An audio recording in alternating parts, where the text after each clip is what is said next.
All right, guys, welcome in. Cube Show College Football Podcast comes to you each and every Sunday.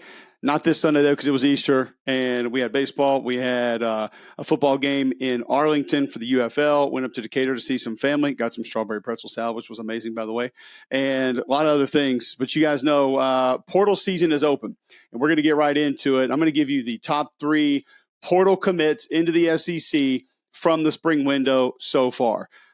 We might do a couple of these for the next couple of weeks and just let you look at different guys, tell you what we like about them, tell you what you think about them.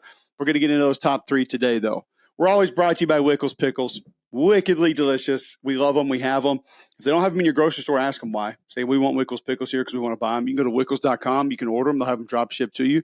Always take care of our folks at Wickles Pickles because they take care of us. Title sponsor of the show. Go to wicklespickles.com or check out that Instagram. They have recipes there that you can check out that you are going to love.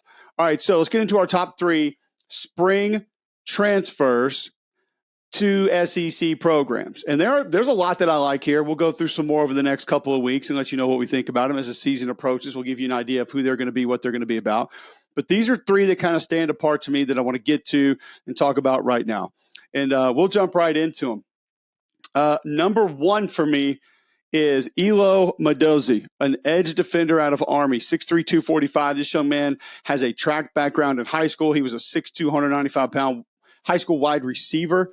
He had 8 tackles for loss, 6.5 sacks last year. And you can imagine his defense didn't spend a ton of time on the field because of how that offense operates, even though it's a little more spread now. They're still going to grind you out at different points in time. This young man is sleek, twitchy, has a motor unlike a lot of guys that you're going to see in college football. That's probably my favorite part about him. And you'll see a little bit of it on what we were going to show you from some of the clips here. But he uses his hands very well. He's instinctive. He plays off the ball better than you might imagine, has great awareness, spatial awareness. Does he get stuck on blocks at times? Yeah, he's 245 pounds. Am I going to love him just living to set the edge against counter and power all the time and split zone? Probably not. But he can handle it, and he'll fight up against it. He's not afraid of it. He welcomes contact. Does get maybe a little bull rush happy with the speed to power in his pass rush. So I want to see a more array of moves that's coming. But let's also consider the fact this young man has been in West Point doing a lot of other things outside of football. And now we'll dedicate a lot more time to just football, technique, fundamentals. And I think that has a chance to really push his game down the road. But every bit of intangible that you would want from a pass rusher, this young man's going to bring. Long arms, strong hands, twitchy, flexible, can bend. He can dip and rip around that edge of an offensive tackle, and he just has that motor that doesn't quit. He literally is relentless, and he's going to come after you. So let's take a look here at Emmit Mosley right now, Army edge defender. First play out of the gate. You'll see him lined up left side of your screen, and there you see the twitch, the quickness to burst to be able to get inside. Upfield, and then bam, stick that foot in the ground, get inside the tackle. This tackle actually doesn't overset. He's going up against UAB here. It's a clean set from the tackle. He's not overcommitting, but that speed and quickness to be able to get inside. And this is obviously a quarterback draw, and he's able really just to beat the quarterback even to once he is able to get going in any kind of a run play. So you see right there a little bit of that quickness, that burst, not only off the football, but then down inside to be able to take that play away from UAB. Same game, opposite side of your screen.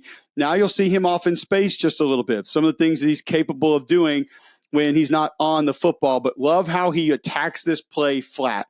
So drop back a little bit, see what the play is. There's that awareness that I talked about, and then heat-seeking missile to the football from the backside. To be able to play the backside of a run and not overcommit to the run, which is going to give opponents something to that side down the road, is just it's a trait that I love and something that I think it's hard to teach to get guys to just get it and understand it. He's got that, and that's going to be very beneficial for the Georgia defense. Still up against UAB, right side of your screen here. And once again, the awareness to be able to understand where the ball is, find the ball, don't overcommit. But look at this young man once he comes up, plays the quarterback. There's no quarterback keep. He's 15 yards downfield making a play on the opposite side of the football field. That's the motor that we talked about. That's the engine that's going to be revved up 24/7. Play the quarterback. Don't see the ball. It's given. Chase running back down 10, 15 yards down the field and be able to help make a tackle. Something that a lot of guys just don't do this day and age and that needs to be done more.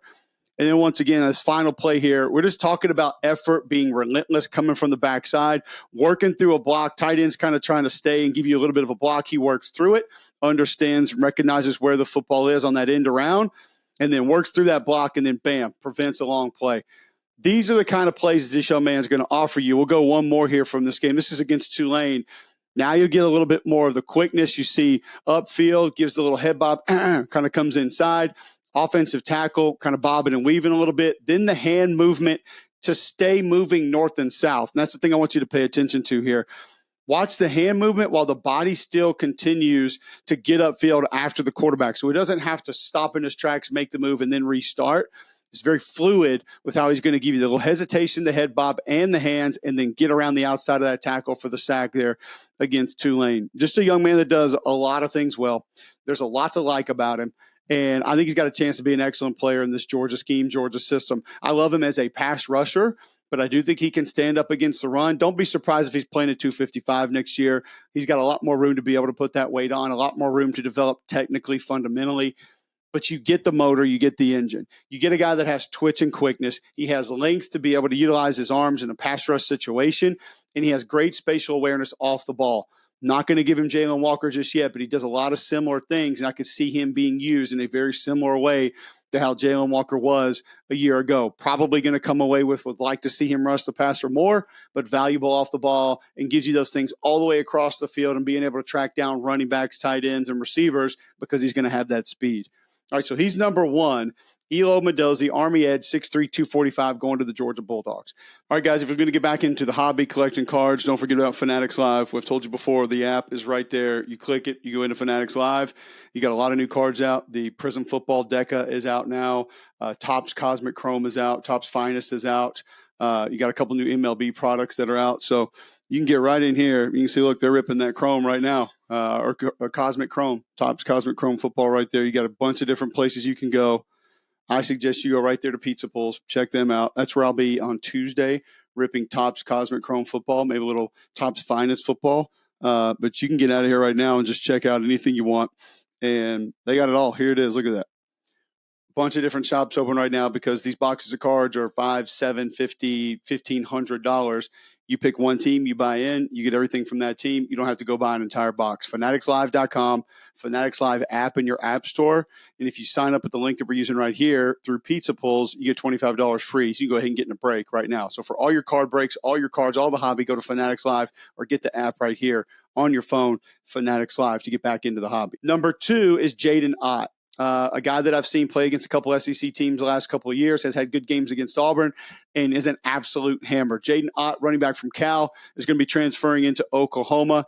This young man is a big play machine, but he's also just a weapon getting north and south. He can grind out yards for you, and something I think Oklahoma was searching for at times a year ago. Well, now you have John Matier and Ben Arbuckle calling your plays, and you're going to be able to spread things out with the quick game. You're going to be able to hold defensive ends and outside linebackers with your quarterback runs, and you spread that defense out more and more and have a running back that gets north and south. That's going to be a problem for defenses to be able to defend. Jaden Au is a problem. 532 carries in his career, almost 2,600 yards, 24 rushing touchdowns, 95 receptions, 736 yards, 6 touchdowns. He's 6'2", 210.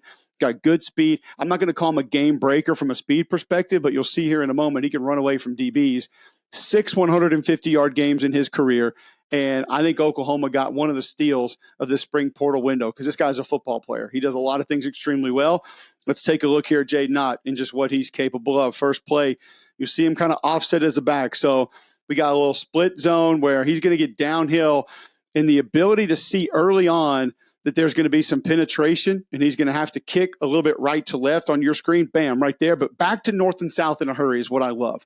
And one thing you'll see in a couple of these different clips is he has good lateral agility, good lateral quickness, but it always gets back north and south in a hurry. Now, he trips up here just a little bit, but you'll see also finishing runs in a physical manner north and south. So some penetration coming. He sees that linebacker. Watch the patience to play off the block of the center right there, and then one last cut, and then bam, it's north and south again. When you watch Jaden Au, everything has the intention of getting north and south. It doesn't matter if it's an outside zone play, a toss sweep, if it's a inside zone that has to bounce outside. He's very deliberate in finding a way to get back in north and south, and it's one thing that I just love about his game. So we'll go to the next clip, lined up to the left of the quarterback here. And once again, it's just a little probably duo with a splitter, and sees that penetration early, but the agility to be able to just go right to left. But once again, as you heard me talking about, it's that mentality of almost not being able to wait to get north and south again, which is what I love. And he finishes this run in a physical way. We'll look at it from the back. There's the penetration, get east and west, but then bam, foot in the ground, north and south again. Get to that end zone, and watch how physical he finishes this run, because he sees the safety coming up over the top, and he knows that safety is going to be there. And instead of trying to go all the way east, all the way west, it's just head down, get straight ahead, two defenders taking him on, and he gives you an extra probably 2 to 3 yards off that physicality at the end with how he finishes this run. It's something that's normal for him. It's something I expect to see him when he has the football in his hands, and that is finishing runs in a physical manner. We'll take a look at one more clip here in the backfield, and this is just showing you he's got those hands, 95 career receptions out of the backfield, on the run, almost full speed, a little bit maybe on that back shoulder, but he's able to catch it, then get through an arm tackle. When he goes through this arm tackle, though, watch how quickly he's back to full speed. So it's a little bit of a trip, kind of starting to stumble, but then, bam, he's up running full speed again. And this is what I tried to tell you a little bit earlier. He's not going to be known for his speed, but watch the angle the safety has here, and he's able to just pull away to the end zone. There's the trip up, kind of, and then the safety's got an angle, or at least thinks he does. This is against Utah. And then Jaden Au to the house. The speed to be able to pull away from DBs. You've already seen the power north and south. You've seen the lateral agility when he's got guys to potentially try to beat in the end zone. Jaden Au's a total package. He can do everything. This is a young man that has the productivity. He has physicality. He has agility. He's got lateral quickness. He's got just a little bit of an injury history is your only concern with Jaden Au. It's the only thing that you look back on and you say, all right, where are your concerns? What boxes might not be checked? That's pretty much it for me. You got a 4-minute situation. You need to grind out yards to hold on to a win on the road. This is your back. You want to use a back out of the backfield, move him, motion him, get him the ball different ways. This is your guy. He can do it all. And I thought he was going to enter the NFL draft, and in a very deep running back class, I would have had him ahead of a lot of the guys that are heading to the draft this year. He's that good. He's that kind of a player. And Oklahoma just continues to win the transfer portal with another massive get.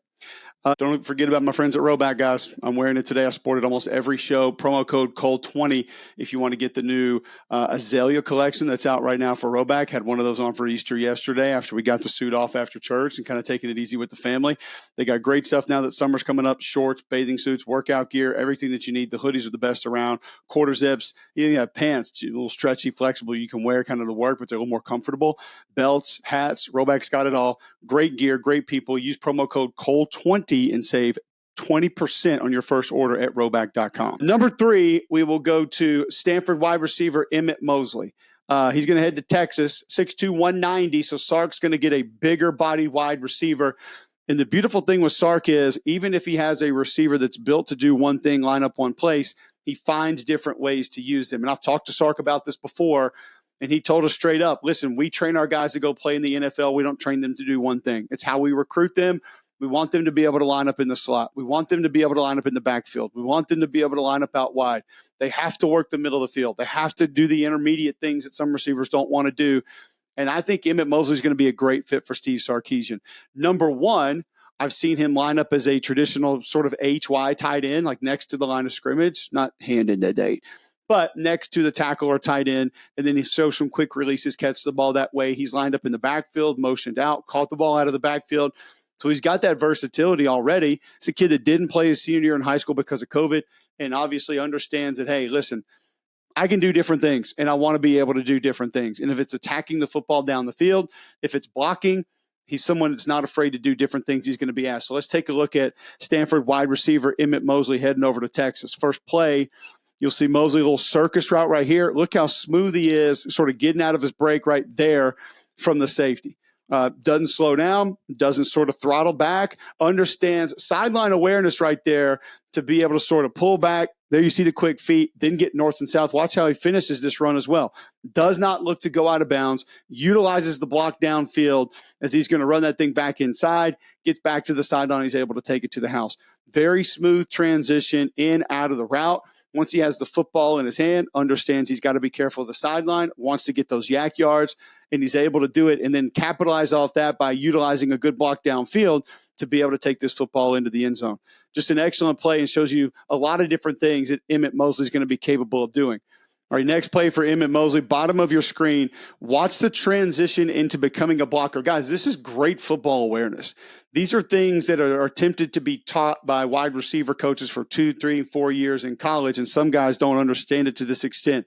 Sell the route, use your hands, good get off at the line of scrimmage, but then seeing when that DB is ready to be attacked for his sake, and then getting right into it and good effort blocking down the field. I don't care what the play did. We're watching this individual to be able to transition full speed into selling a route, pulling that DB in man coverage with you, and then get right back into him and transition into being a blocker. That's not something that's learned easy and not something that's easily done. And he's got a great feel for it as a freshman wide receiver. So feeling pretty good about him being able to do that. Next play, bottom of your screen.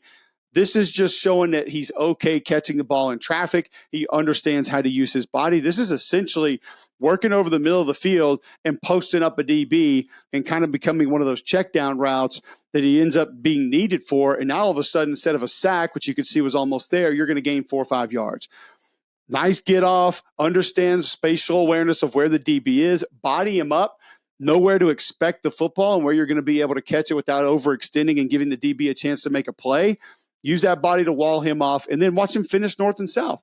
He finishes the catch towards the end zone. These are very simple little things, but these are also things a lot of receivers don't do. And I'm just giving you some. I can go get you the 90-yard catches or the 80-yard catches where a DB falls down. I want to give you those.